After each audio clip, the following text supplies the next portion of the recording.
Hello viewers and students. Today we will deal with zeroth law of thermodynamics.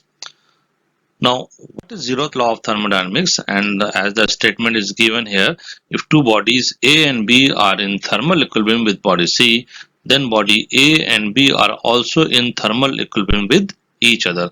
We will see a diagram here. You can see there is a diagram and in which body A is in thermal equilibrium with body C and body B is in thermal equilibrium with body C. Then you can say that A and B must also be in thermal equilibrium. This law is very trivial, but initially it seems to be very trivial, but actually it is one of the most fundamental law of thermodynamics. And why it is fundamental law of thermodynamics? Because it gives a very important property, which is temperature, which we'll see later on. Here is an animation depicting zeroth law of thermodynamics. There are three bodies A, B and C. All the three bodies have different temperature, their color denoting their temperature.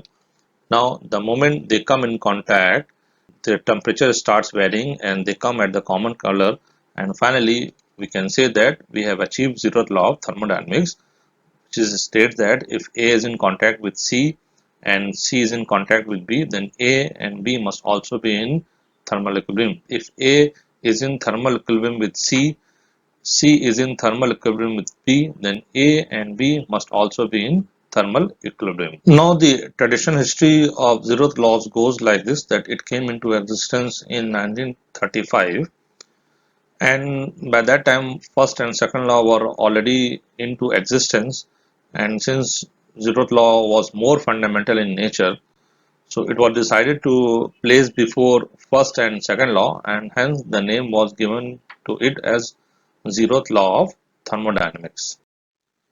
We can also prove zeroth law of thermodynamics by taking some real life examples. As you can see in the figure, there are three bodies, body A, B and C.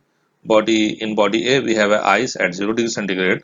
In body B we have water which is at 70 degree centigrade, hot water, and surrounding air is at 25 degree centigrade.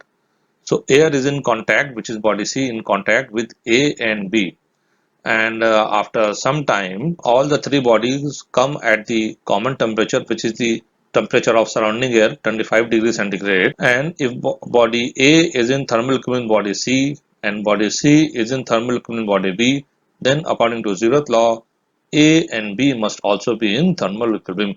However, they were not in physical contact with each other. So this is the real life example of zeroth law of thermodynamics. One more real life example is to measure the temperature of human body, and it can only be possible by following the zero law of thermodynamics when they both come at thermodynamic equilibrium. So body is in thermal equilibrium with the thermometer. What did you find from zeroth law of thermodynamics? So from zeroth law of thermodynamics, we found that there is a one physical property which indicates whether the bodies are in thermal equilibrium or not, and that property is temperature. If the temperature of the bodies are same, then the bodies are in thermal equilibrium with each other. Thanks. Please like, share and subscribe, and if you have any query you can ask and comment on the comment box. Thank you very much.